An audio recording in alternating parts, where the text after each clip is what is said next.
Bonjour à vous tous et bienvenue. Aujourd'hui, je vous emmène à la découverte de Mortefontaine. Mortefontaine est un village de 900 mortifontaines et mortifontins et se situe au sud de Senlis sur la départementale 922 qui va de Mareuil-sur-Ourcq au Val d'Oise et est le départ ou l'arrivée, à vous de voir, de la départementale 607 entre Pontarmé et Mortefontaine. Mortefontaine fait donc partie du canton de Senlis, de la communauté de communes de l'aire cantilienne, la CCAC, et du parc naturel régional Oise Pays de France, le PNR. La commune est jumelée avec la ville de Bordertown dans le New Jersey aux États-Unis depuis 2 ans et vous découvrirez bientôt pourquoi. Le village a un nouveau logo récemment créé qui représente l'âme du village avec la feuille de chêne incarnant l'enracinement dans l'histoire, le cerf représentant la faune locale dans la forêt avoisinante, les dessins représentent l'église, le château de Mortefontaine, la source et le château de Vallières. Et les couleurs bleu et marron pour l'eau et les terres qui sont présents sur une grande partie du territoire. Mortefontaine a eu les noms jadis de Mortua Fonte en 1181, Mortua Fontana en 1205, Apud Mortum Fontem en 1225, Morto Fuonte en 1238, Mortuo Font en 1276, Mortefontaine-les-Plailly en 1398, Mortefontaine déjà en 1450, Morfontaine en 1475, Morfontaine en 1711, pour devenir le Mortefontaine d'aujourd'hui. Inutile je pense pour moi de vous préciser d'où vient le nom du village. La commune a 3 hameaux. Montaby, qui fut appelé Montaby et Mont-Abissy, qui se trouve sur la départementale 922, près de Loisy, un hameau de Vers-sur-le-Net, et qui était constitué de 16 maisons au XIXe siècle. Il en compte environ 70 de nos jours. Le deuxième hameau est Charlepont, au nord, près de l'étang de l'Épine, qui lui se compose principalement d'un haras et d'une ferme équestre. Ce hameau s'appelait autrefois Carolipont, le pont de Charles, en 1146, et était probablement à l'origine une maison de chasse bâtie sous Charles le Chauve, d'où le nom du hameau. Ce lieu faisait partie de la dotation faite en 1114 par Louis VI dit le Gros à la reine Adélaïde.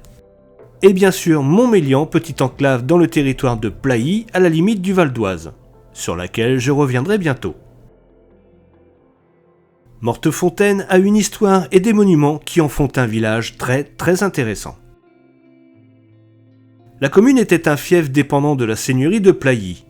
On y voyait une chapelle dédiée à Saint-Barthélemy. Guy le Jeune, écuyer de la famille des seigneurs de Plailly, constitua une rente de 12 livres parisis pour convertir cette chapelle en cure qui comprenait dans sa paroisse les hameaux de Charlepont et Montaby. Vers 1205, Raoul dit Langlois donna des droits de pâturage à l'abbaye de Chaly sur des friches dont les limites étaient mal délimitées, ce qui amena un procès entre les moines et le châtelain de Montmélian.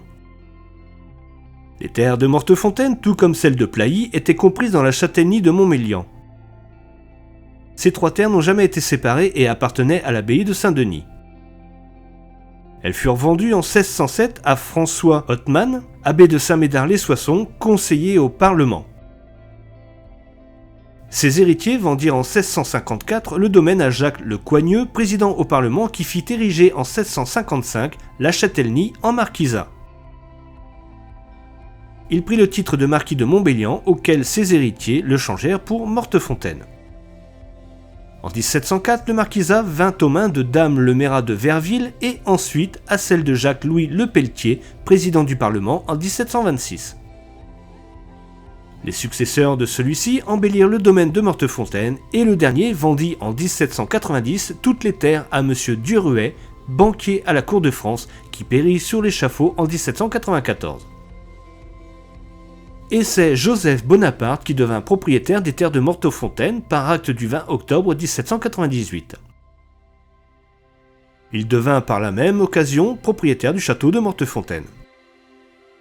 Ce château date du début du XVIIe siècle et fut construit pour Philippe Othman, fils de François, seigneur de Mortefontaine. Ce château fut donc la résidence de Joseph Bonaparte, frère de Napoléon Bonaparte. Château qui fut le témoin d'un important moment de notre histoire le 30 septembre 1800 avec la signature du traité d'amitié entre la France et les États-Unis, appelé traité de Mortefontaine, qui mettait fin à ce qui fut appelé la quasi-guerre entre les deux nations entre 1798 et 1800. La résidence fut aussi le lieu du mariage entre Joachim Murat et Caroline Bonaparte, Camille Borghese et Pauline Bonaparte, deux sœurs de Napoléon et Joseph.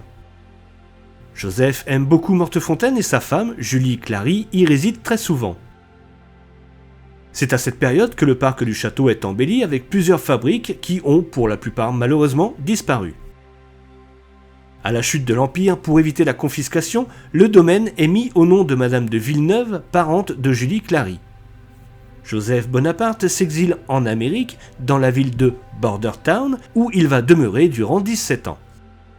De là est né ce rapprochement entre Bordertown et Mortefontaine et le jumelage en 2022. Par la suite, le château est loué au baron allemand von Schlicker, mais Joseph décide depuis son exil de le vendre en 1827 au dernier prince de Condé. Après la mort de ce dernier, sa maîtresse, baronne de Feuchères, en hérite.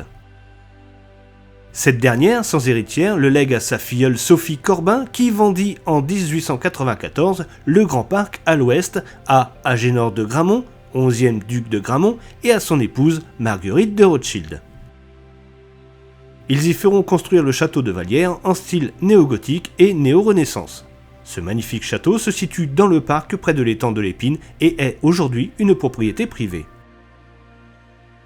À la mort de Madame Corbin, le château est partagé entre ses deux filles qui en occupent chacune une aile. L'une d'elles sera mariée au baron Philippe de Saint-Marc qui sera maire de Mortefontaine. En 1928, le château est vendu à Louis-René de Gramont, fils de Agénor. Il sera occupé par les Allemands de juin 1940 à la libération de Paris en 1944.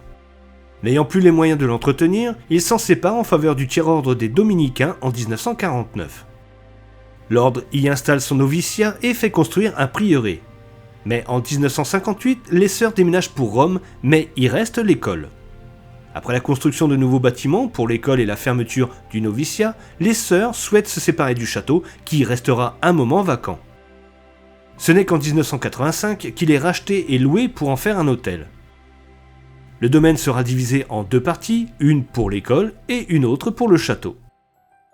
Après la fermeture de l'école, le château est devenu une résidence privée et l'Institut Saint-Dominique est toujours présent avec ses classes allant des classes primaires au collège et au lycée. Dans ce domaine, on peut voir une grotte avec un très bel hôtel et cette grotte donnerait sur des souterrains. L'histoire de Mortefontaine, c'est aussi l'enclave de Montmélian dans le territoire de Plailly. Cette butte, selon l'abbé Leboeuf, fut d'abord occupée par un lieu de culte gaulois, puis par un temple romain dédié à Mercure. Montmélian devint par la suite une châtellenie du comté de Senlis comprenant Plailly, Mortefontaine et Bertrand-Fos dans son étendue. En 1060, Philippe Ier fait fortifier cette résidence royale pour prévenir les prétentions de Hugues, comte de Dammartin. Philippe Auguste céda en échange en 1195 la terre de Montmélian à Richard de Vernon contre les terres de Vernon en Normandie. Guillaume de Vernon la possédait en 1232. Sa fille ayant épousé Guillaume Colletot, chevalier, lui apporta en dot cette seigneurie que ce dernier échangea en 1284 avec l'abbaye de Saint-Denis contre les terres de Berneval dans le pays de Caux. Dès lors, la châtellenie fut administrée par un abbé représentant de Saint-Denis. En 1607, les religieux furent contraints, pour payer leurs dettes, de vendre Montmélian. Ce fut François Othman qui en fut l'acquéreur. Par la suite, ce fut l'érection en marquisat et l'inclusion de Montmélian dans le territoire de Mortefontaine après la Révolution. Pour d'autres sources, les faits sont à peu près les mêmes, sauf sur un point, la tour carrée.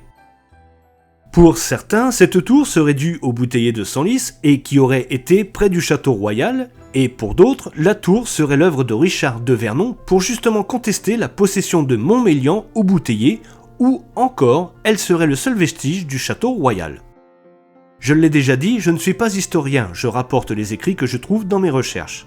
Je ne sais pas quelle est la véritable origine de cette tour, mais toujours est-il qu'elle est encore debout pour nous rappeler que des seigneurs ont vécu ici il y a quelques siècles et que c'est la seule trace de leur passage à Montmélian qu'ils ont laissée. Près de là se trouve un promontoire avec un vestige d'escalier. Là encore, il se pourrait que ce soit l'emplacement d'une ancienne église, mais on distingue très bien le tracé d'un fossé circulaire. Alors était-ce l'emplacement d'une église ou bien d'un château? Pour ma part, je vois très bien un château ici, mais ce n'est que mon avis. Petit aparté, eh bien je n'ai pas tout à fait tort. En effet, après avoir écrit ces lignes, j'ai trouvé une carte postale qui représente la chapelle Notre-Dame de Montmélian. On y voit la chapelle sur le promontoire et l'on apprend qu'elle fut construite sur l'emplacement de l'ancien château royal. Je ne sais d'où viennent ces informations, mais si elles sont vraies, et je le pense, elles viennent confirmer deux choses. Premièrement, le château royal se trouvait bien sur le promontoire avant la chapelle, et deuxièmement, la tour carrée fut bâtie soit par les Bouteiller, soit par les Vernon. La chapelle fut détruite, semble-t-il, en 1978 pour vétusté. Voilà, on y voit un peu plus clair, fin de l'aparté. Entre la tour et le promontoire est la chapelle Poutrelle, dite aussi chapelle de Péguy, car Charles Péguy, célèbre écrivain, a passé la nuit dans cette chapelle la veille de sa mort en septembre 1914 à la première bataille de l'Ourcq. Au nord-est de Charlepont se trouve la chapelle Sainte-Marguerite. Celle-ci fut donnée à l'abbaye de Chahaly par le roi Louis VII par une charte datée de Senlis en 1146. Elle est située sur la butte du même nom et touche au territoire de Fontaine-Chaly. Allons découvrir l'église de Mortefontaine. L'église Saint-Barthélemy a pour origine une chapelle mais fut érigée en église paroissiale en 1276 afin d'éviter aux habitants de Mortefontaine et ses hameaux d'aller jusqu'à Plailly. Reconstruite au XVIe siècle, elle comprend une nef de 5 travées avec un bas-côté sud et un chœur en abside à 5 pans. L'édifice est simple, en moellon sans grande décoration. La façade comprend un portail en anse de panier surmonté d'une fenêtre en arc brisé. Le clocher se situe sur la première travée du bas-côté et se compose d'un grand étage aveugle, en façade, mais avec une fenêtre au sud et 2 petites ouvertures. Ensuite, un étage de beffroi avec une baie à basson sur chaque face. La flèche est en charpente couverte d'ardoises. L'intérieur est surprenant, je ne m'attendais pas à voir une église aussi belle. Je ne sais pas de quand date la dernière restauration, mais l'intérieur paraît récent. Tous les murs et les voûtes ont été repeints en blanc. La nef est large et comprend bancs et chaises alors que le bas-côté ne sert qu'à la circulation. Toute l'église est voûtée d'ogives avec 2 belles clés de voûte près du chœur. La voûte de l'abside est tout simplement magnifique. La première travée du bas-côté sert de base au clocher et dans la deuxième se trouve un confessionnal. La 4e travée contient un bel autel avec retable accompagné d'une belle toile. Le chœur accueille le joli maître-autel avec ses panneaux décorés et ses très beaux vitraux. D'ailleurs, tous les vitraux de l'église sont intéressants. L'entrée principale est surmontée d'une petite tribune et les fonds baptismaux sont dignes d'intérêt. Lorsque j'ai vu le pupitre près du chœur, je me suis tout de suite dit qu'il devait provenir d'une chaire à prêcher, et j'en ai eu la confirmation sur une ancienne photo où l'on voit la chaire à prêcher sur le mur nord. On y voit encore les pierres apparentes des piliers et des voûtes, ce qui me fait dire que la restauration est vraiment très récente. Je vous laisse avec quelques éléments intéressants de cette belle église Saint-Barthélemy.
Retournons dans les rues du village. Le monument aux morts se trouve dans le cimetière auprès de quelques tombes de soldats tombés pour la France. Il y a une stèle sur la D922 à la sortie est du village en l'honneur de soldats morts ici le 2 septembre 1914. Plus loin, entouré d'arbres, un calvaire sur lequel est écrit le nom des hommes tombés au champ d'honneur. Il y a un autre très beau calvaire à la sortie de Mortefontaine en direction de Plailly et, à Montmélian, une petite croix à l'emplacement de la chapelle Notre-Dame et une grande croix devant ce qui fut autrefois un orphelinat. Il y a encore quelques panneaux de signalisation Michelin dans le village.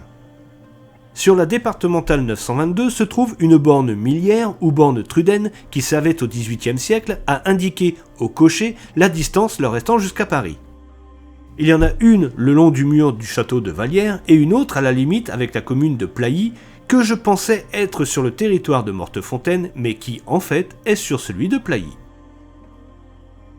Dans la rue Gérard de Nerval se trouve une très belle fontaine qui fut offerte aux habitants par Jacques-Louis Le Pelletier au temps où il possédait le château. Cette fontaine a souffert des épreuves du temps mais devrait prochainement retrouver sa jeunesse. Pour l'éducation, la commune compte une école avec classes de maternelle et primaire avec environ 70 enfants, avec la cantine et le périscolaire. Il y a une aire de jeu à Montaby ainsi qu'une autre à Mortefontaine près de la très belle salle des fêtes du village. Il y a quelques associations et une agence postale communale. Au nord du village se trouve le golfe de Mortefontaine créé en 1913 par Armand de Gramont et est régulièrement classé dans les plus beaux golfs du monde. À côté, le circuit automobile de Mortefontaine, centre d'essai automobile créé en 1956 par Henri Théodore Pigozzi, PDG de Simca. Outre Joseph Bonaparte et les Gramont, la commune a aussi accueilli Camille Corot qui a peint les étangs de Mortefontaine. Pierre Mauboussin, ingénieur aéronautique, et Marcel Proust qui séjourna souvent chez son ami Armand de Gramont au château de Vallières. Et bien sûr Gérard de Nerval qui, après avoir été mis en nourrice à Loisy, ira vivre quelque temps à Mortefontaine chez son grand-oncle maternel. Après son départ pour Paris, Gérard de Nerval reviendra souvent à Mortefontaine. C'est pour cela que la municipalité va très prochainement inaugurer un sentier pédestre sur les pas de Gérard de Nerval avec quelques panneaux signalétiques racontant la vie du poète écrivain. Voilà, c'est ainsi que se termine la découverte de cet incroyable petit village qui a su garder son identité, son histoire et ses monuments pour devenir un village passionnant et très très intéressant. J'ai vraiment été heureux de moi-même découvrir Mortefontaine avec en prime un maire des plus accueillants et très impliqué dans la vie de sa commune. Je remercie donc Monsieur Fabre, maire de Mortefontaine, pour son accueil et son aide, l'Institut Saint-Dominique pour la visite du site et toutes les personnes qui m'ont aidé dans la préparation de cette vidéo. Je vous remercie de m'avoir suivi dans les rues de Mortefontaine et si cela vous a plu, n'hésitez pas à me le dire en commentaire, à partager et mettre un j'aime, cela aide beaucoup la chaîne. N'oubliez pas non plus de vous abonner et d'activer la petite cloche pour ne pas manquer les prochaines découvertes. A bientôt. Au revoir Mortefontaine.